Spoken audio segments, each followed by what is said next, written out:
everyone, this is going to be a quick video showing you some of my latest projects that I've been up to. First one I'm going to show you is my custom Ryan sword Iaito.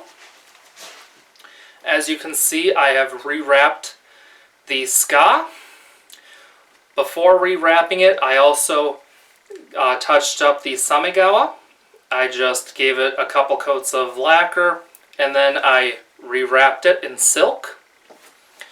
Did a little bit of a different style of Tsukamaki, as you can see. I really like how this came out. On this I used some thicker hishigami, which are the triangles that go under the folds, because I like a thicker ska because I have bigger hands. So a thicker ska just feels better to me. Next up, I did some customizing to my Cas Hanwei Practical Plus katana.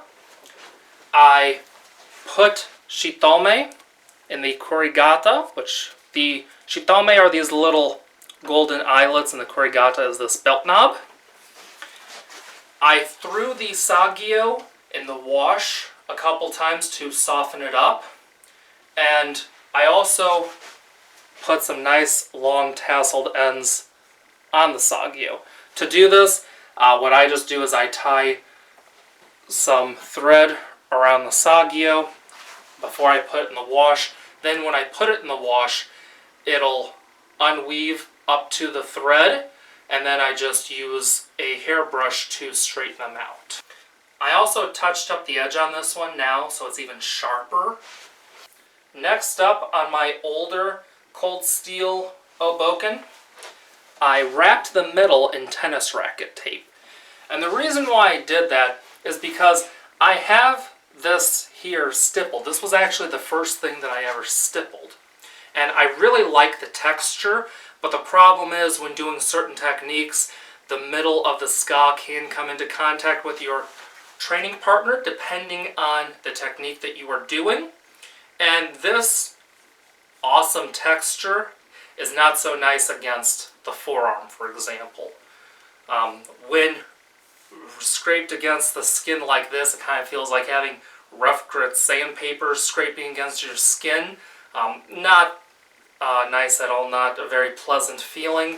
So I added the tennis racket tape so that when contacting, it's not bad at all. And plus, if during a technique my hand shifts to up here, I still have some good grip right in the center. So that's a good addition right there. And lastly, I did this paracord wrap to my brass knuckles. Now I actually did a video when doing this, and the reason why I did this is because the corners of these brass knuckles right here, they're not sharp enough to cut, but it's sharp enough that when you're really holding these tight, it's not comfortable to have that pushing right into the palm. So I did a little paracord wrap right here, and now it's really comfortable to hold, and even, if you squeeze it.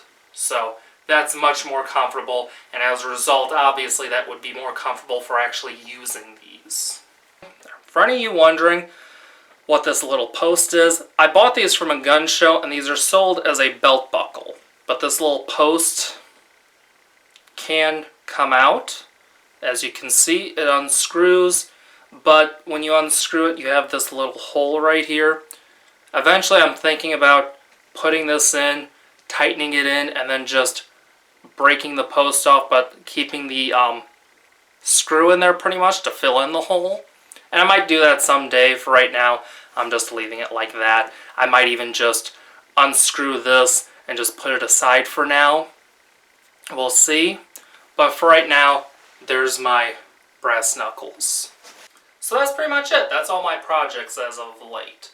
I have more projects coming up. Actually, I was going to show even more in this video, but I didn't want to make the video too long, so I'm going to be making another video very soon showing some more projects that I've been up to.